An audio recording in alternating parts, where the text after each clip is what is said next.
Bismillahirrahmanirrahim. Alhamdulillah wassalatu wassalamu ala Rasulillah Sayyidina Muhammad ibn Abdullah wa alihi wa sahbihi wa man tabi'ahum lillah wa la hawla wa la quwwata illa billah ma ba'd. Qala syekhuna sahibul fadilah al-arif billah Syekh Muhammad Bakhit bin Ahmad Mughni mata'anallah bihayatihi wa bi'ulumihi wa bi asrarih fid din wad dunya wal akhirah. Kalau kamu bertanya perbuatan dosa itu perbuatan yang disenangi oleh tabiat, bagaimana bisa dirasakan pahitnya?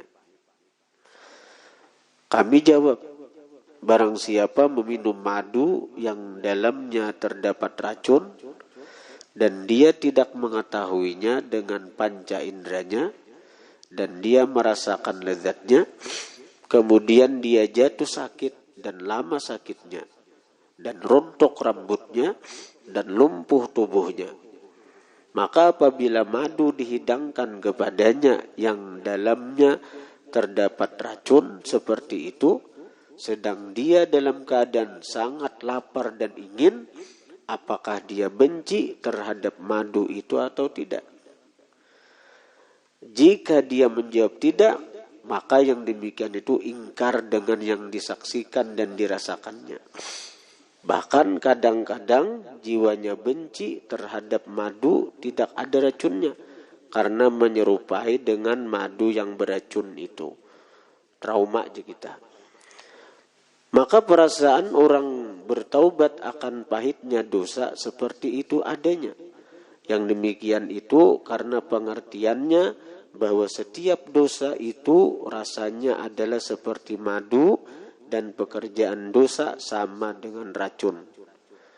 Dan taubat itu tidak sah dan tidak benar kecuali iman seperti ini. Dan manakala iman seperti ini jarang didapat, maka taubat dan orang yang bertaubat jarang juga didapat. Yang kamu lihat kebanyakannya hanya orang yang berpaling dari Allah dan meremehkan dosa-dosa serta terus-menerus melakukannya. Hadirin hadirat yang dirahmati Allah.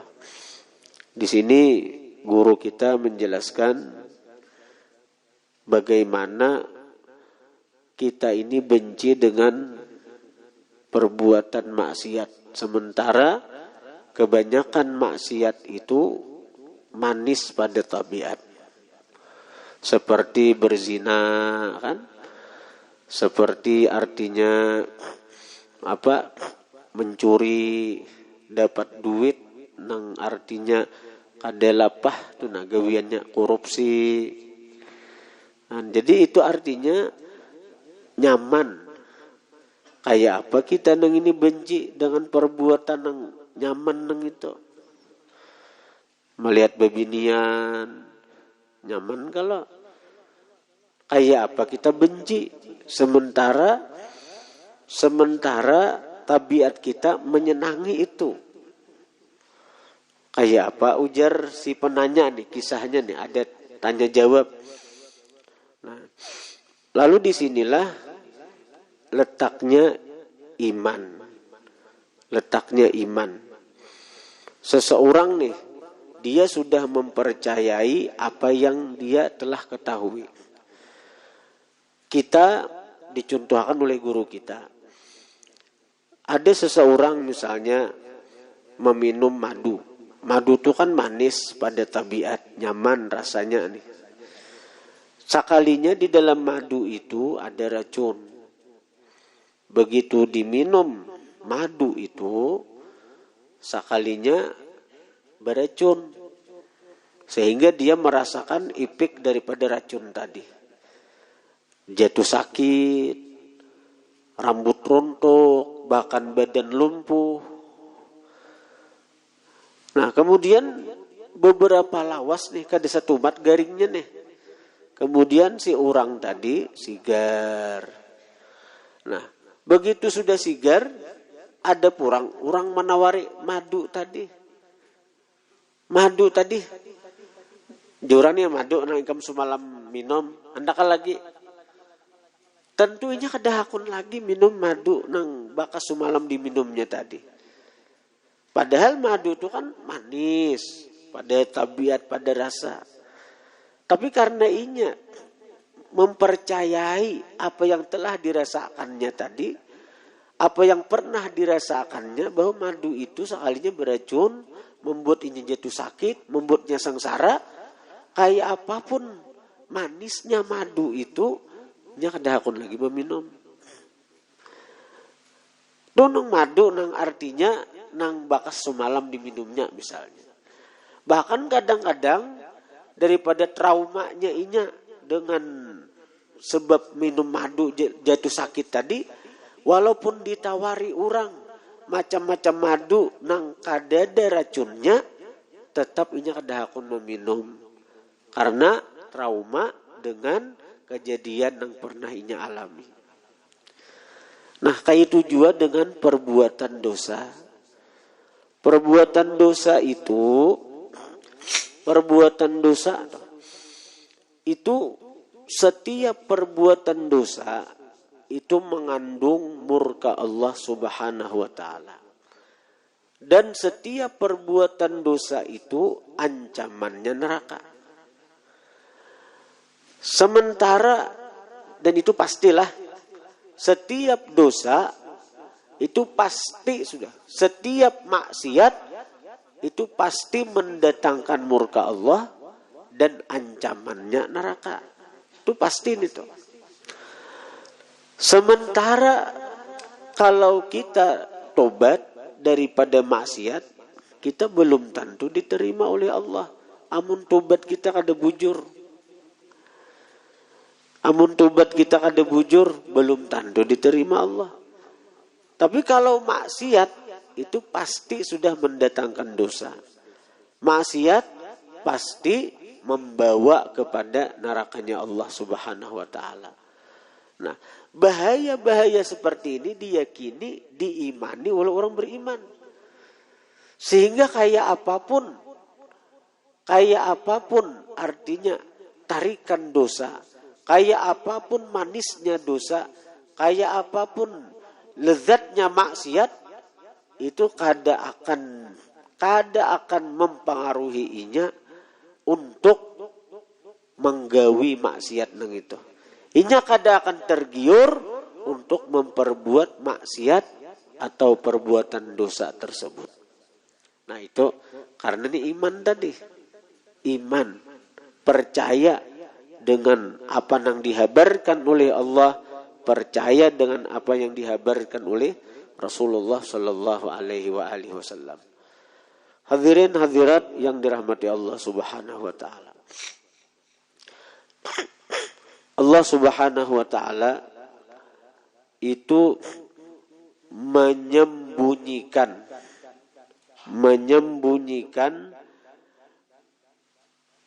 beberapa perkara dalam perkara yang lain. Allah menyembunyikan 4 perkara pada perkara yang lain. Yang pertama, Allah menyembunyikan walinya pada makhluknya. Allah menyembunyikan wali pada makhluknya. Wali itu lain pejabat dunia. Kalau pejabat dunia itu ada pelantikannya, ada tandanya.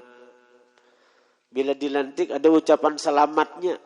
Itu pejabat dunia. Kalau wali ini pejabat Allah Ta'ala.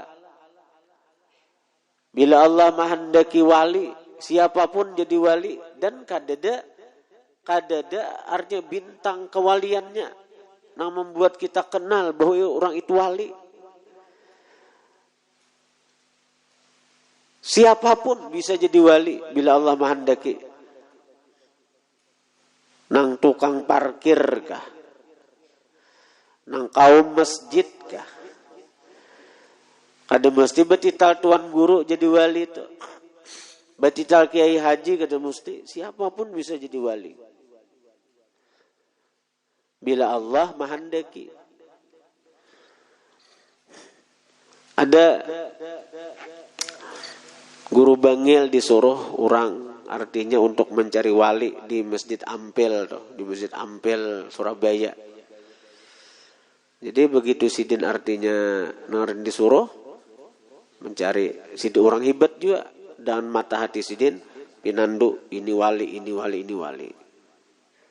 Suruh mencari 40 wali dengan ketajaman mata hati sidin pinandu ini wali, ini wali, ini wali. Begitu sudah 39 kada melihat lagi ada ciri-ciri wali nih, bingung sidin. Nah, dalam kebingungan itu sekalinya datang orang tukang parkir. Ana wahidun minal arba'in. Aku nang ke-40-nya. Tukang parkir aja sekalinya. Nah, jadi siapapun bisa jadi wali. Kada mesti tuan guru orangnya, kada mesti kiai haji betital. Pedagang bisa jadi wali. Pejabat bisa jadi wali. Bahkan maling bisa jadi wali. Pun Allah Ta'ala menghendaki. Ada maling masuk ke rumah Al-Imam Abu Bakar bin Abdullah Al-Idrus Al-Adani. Guru sakumpul begisah nih. Jadi si maling nih masuk ke rumah Habib Abu Bakar bin Abdullah Al-Idrus Al-Adani. Begitu masuk ke rumah, keluar Habib Abu Bakar Al-Adani nih. Keluar, besungkup si maling di ke bawah kursi. Besungkup si maling ke bawah kursi. Habib Abu Bakar Al-Adani ini, sidin duduk di atas kursi, nang di bawahnya ada si maling.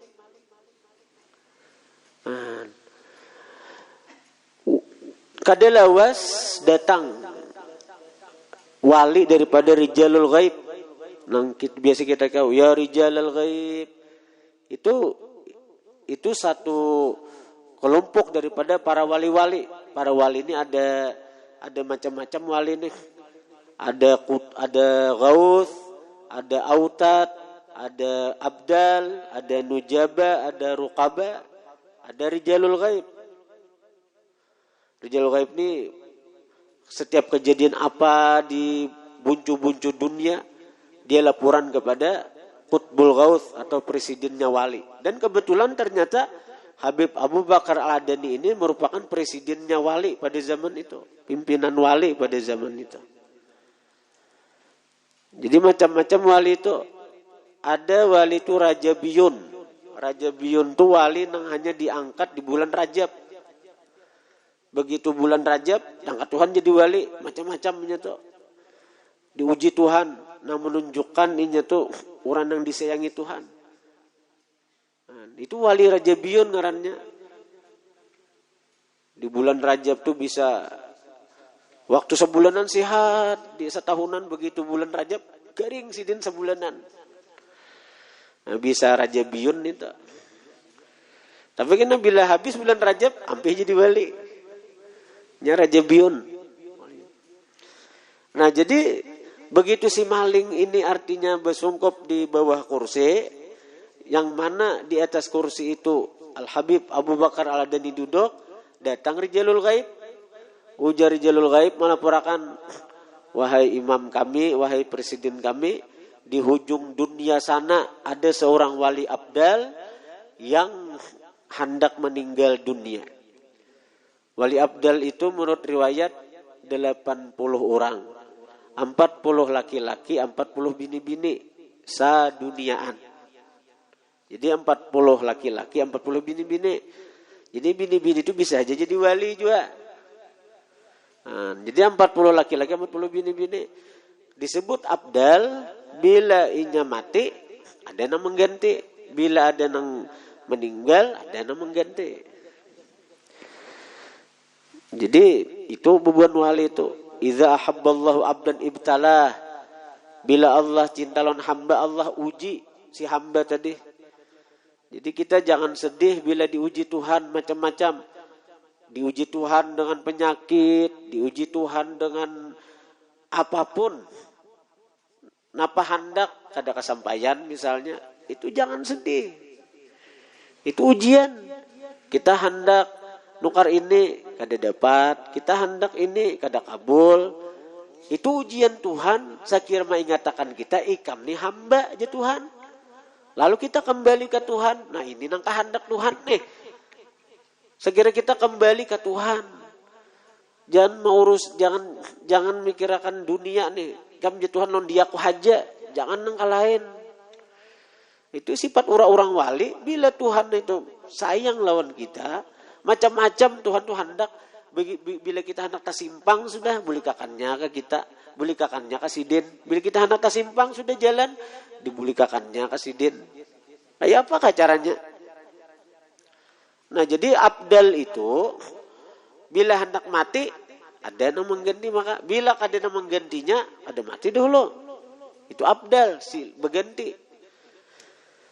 Nah lalu ujar Rijalul Ghaib ini menanti keputusan pian aja. Nah artinya siapa nang pian tunjuk jadi wali abdal mengganti nah hendak mati nih. Bila ada menggantinya ada matinya. Nah lalu menapak Syekh Habib Abu Bakar bin Abdullah Idrus Al-Adani nih menapak ke kursi. Nah, zaman apa kursi? Menapa kursi? Kun badala. Nang di bawah kursi. Jadilah ikam wali abdal. Pasara badala, maka jadilah si maling tu wali abdal.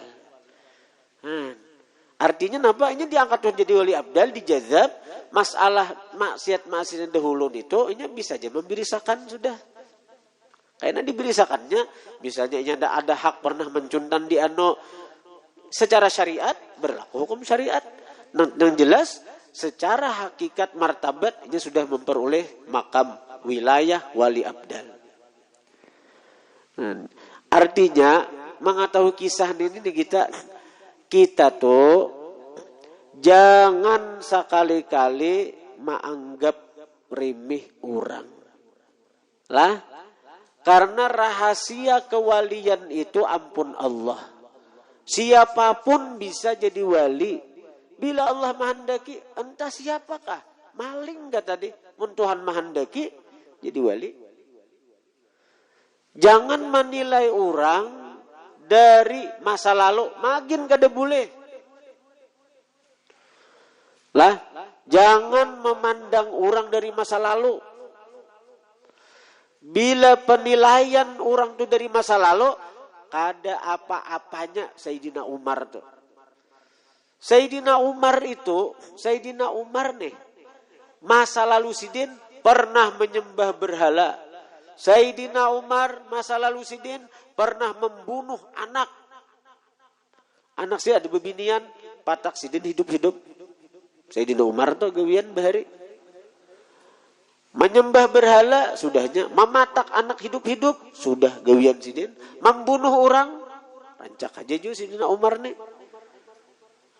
Tapi begitu sidin dapat cahaya iman, cahaya hidayah, mengikuti ajaran Rasulullah, kayak apa kedudukan Sayyidina Umar? Kayak apa? Lawuzina hasanatu Umar ala hasanati jami ummati larajaha hasanatu Umar.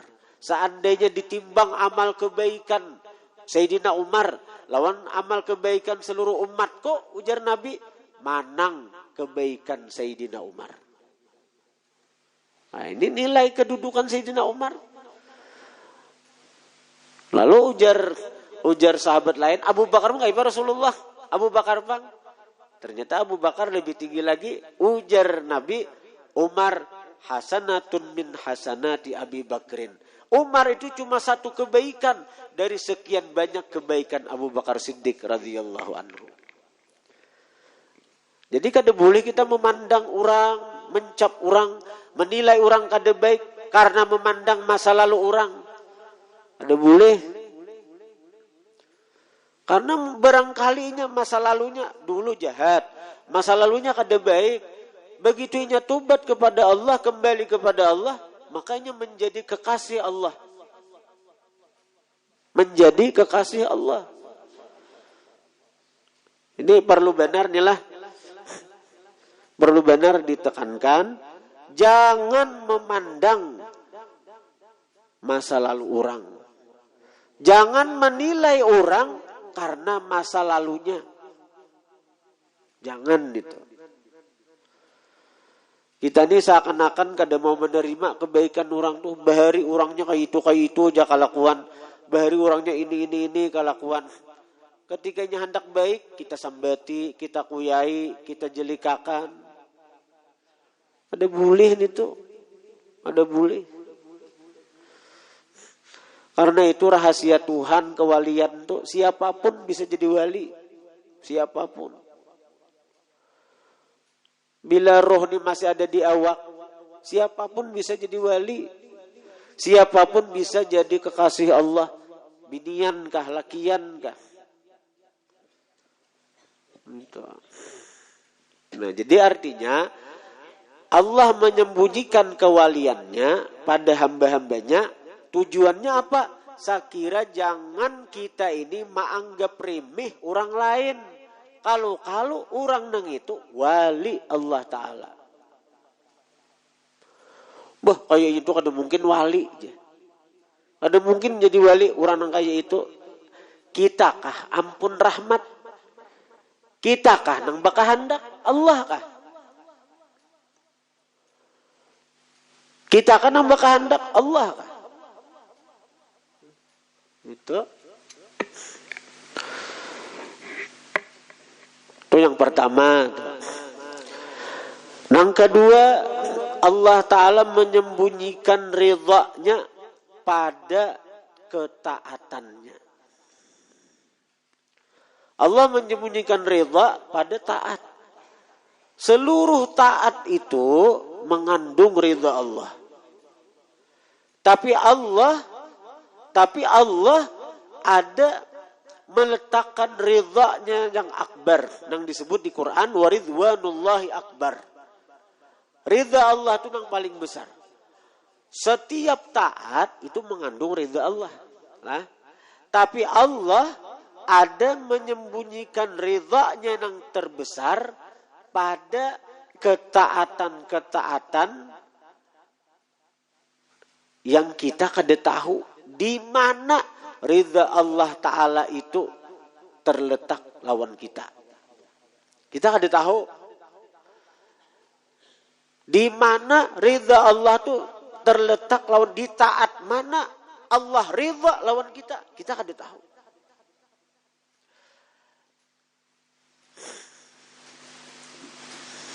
Sakira nang apa? Sakira jangan menganggap remeh gawian taat sekecil apapun. Sakira jangan menganggap remeh gawian taat sekecil apapun. Dalam kitab Mukhtarul Ahadits, Rasulullah menceritakan nih. Ujar Nabi, lewat seorang laki-laki di satu jalan. Lewat seorang laki-laki di satu jalan. Lalunya melihat ada duri di jalan itu. Lalu tak pikir di hatinya, bah baik ujarnya, singkirakan duri nang ini nah. Sakira jangan kana orang, sakira jangan menyakiti orang, sakira jangan mengganggu orang. Niatnya nang kaya itu tuh nah lawan orang, lawan makhluk Allah. Ternyata di situ ridha Allah lawan inya. Ternyata di situ letak cinta Allah kepada inya.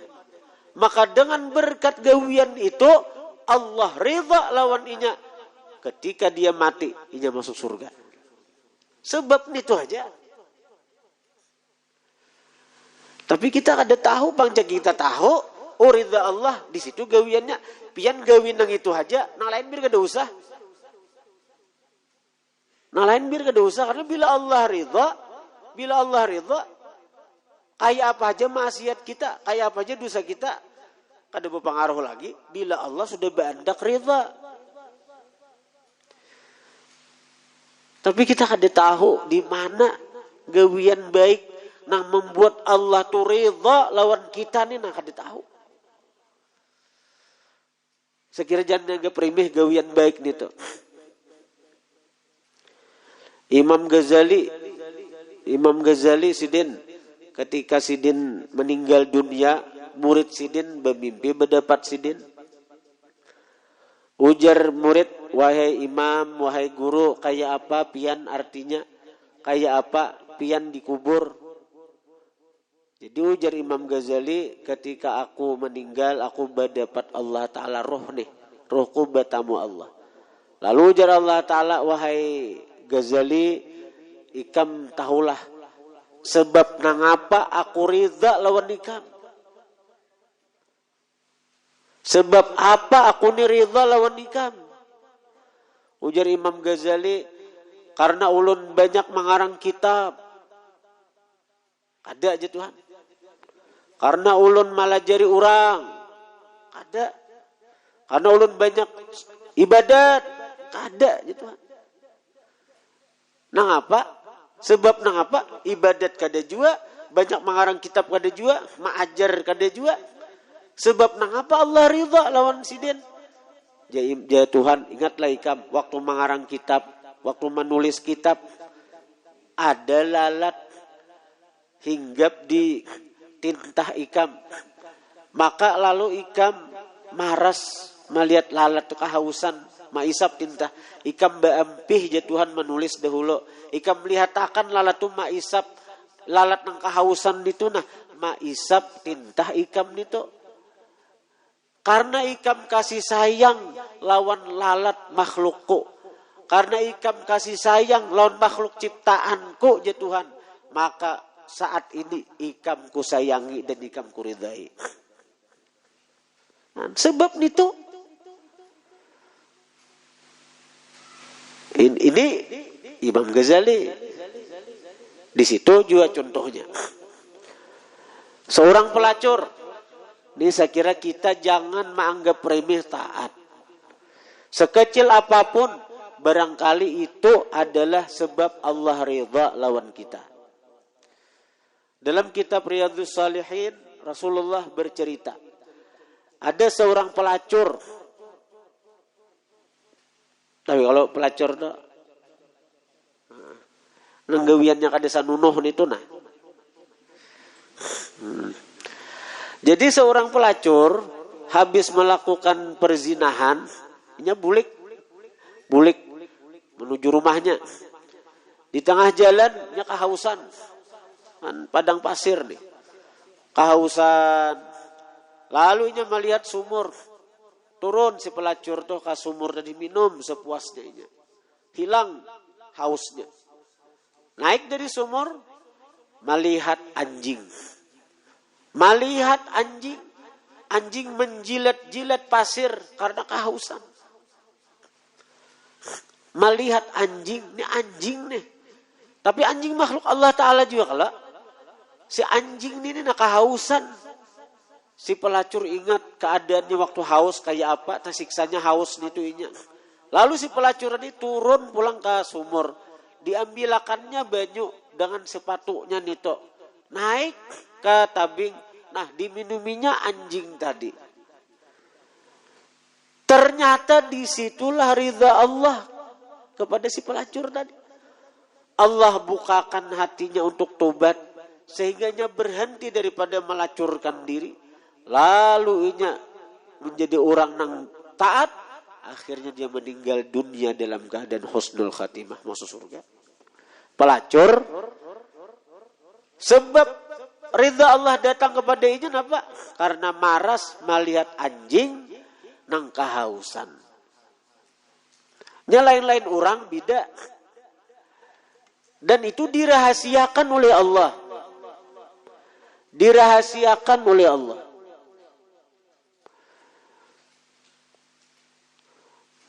Kita kada tahu itu. Barangkali Allah meridai kita karena kita hadir ke majelis ilmu, boleh jadi.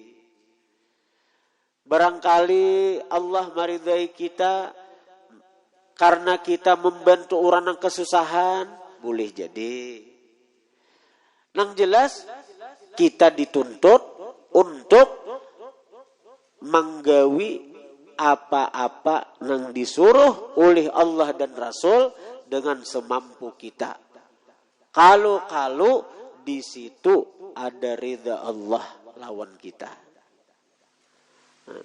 Itu yang kedua.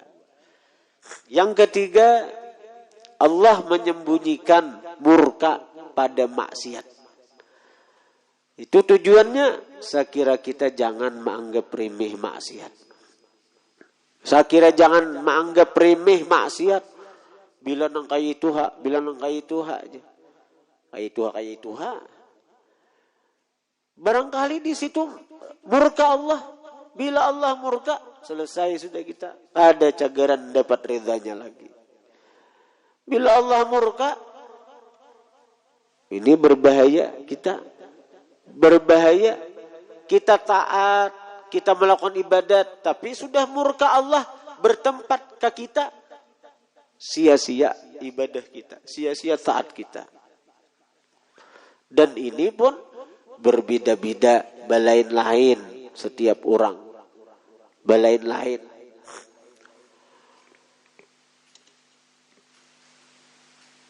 Ada orang lah, orang ini sering azan di masjid 40 tahun. 40 tahun ini artinya jadi Bilal, jadi tukang azan di satu masjid di Damaskus, Suriah. Lalu begitu si Bilal, si tukang azan deh, garing sakarat, ditalkinakan oleh keluarga zikir la ilaha illallah, ditalkinakan. Sekalinya Pak, begitu sadar, kan siuman, kalau orang tenang kada sadar itu adanya sebelum anak mati itu disadarkan Tuhan. Begitu sadar, bukannya mengucap la ilaha illallah, tapi malahan berkata, aku berlepas dari la ilaha illallah. Begitu berucap nang kaya itu, kada sadar, salajur mati. Jadinya disadarakan Tuhan tuh hendak berkata itu aja, aku berlepas dari la ilaha illallah. Artinya orangnya mati murtad su'ul khatimah. Gempar orang, si anu mati keluar dari Islam, si anu mati murtad. Nah, ditakuni orang apa gawiannya, maka baiknya gawian sidin nang itu, baik benar gawian sidin itu, rancak azan di masjid, baik benar orangnya. Ternyata sidin nang itu imba sudah sembahyang, bujur azan di masjid, sembahyang di masjid, tapi orangnya katuju duduk di pinggir jalan, katuju memandang bini-bini nang bukan mahram. Duduk imba habis sembahyang, duduk di pelatar langgar. Nah, duduk sambil mati orang nang liwat-liwat itu nah. Mata pina caget. Nah, maka sambil nang marawaknya juga. Cakap anak-anak wah ini bisa nang huhui ujar.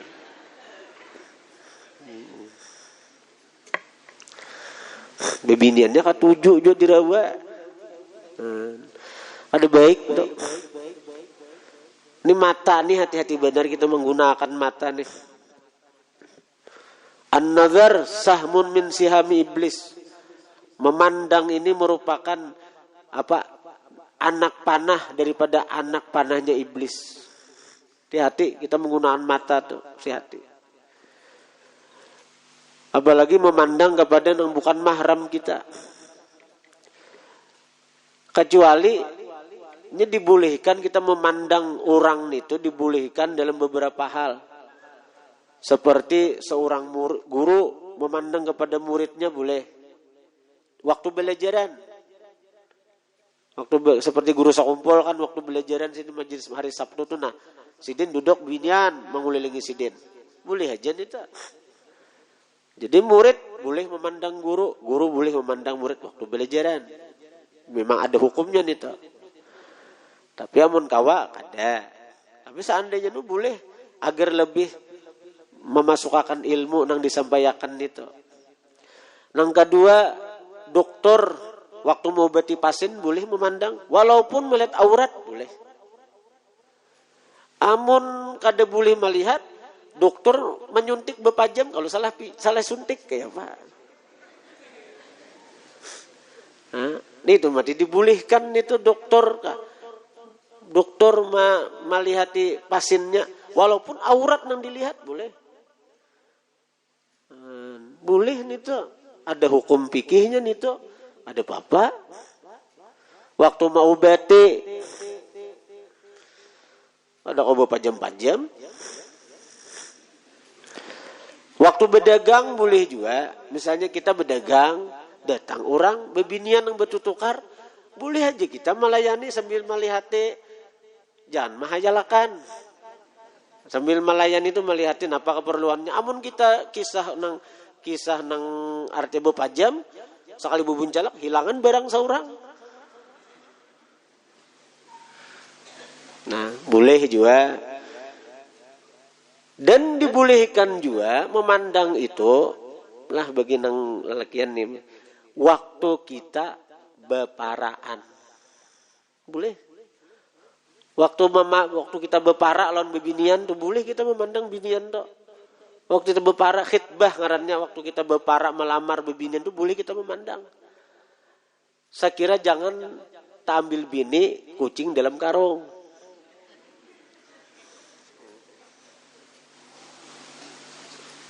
Nah, di luar pada ini itu jangan saya itihi binian nah. Akibatnya, nah ini kasusnya nah. Akibatnya apa?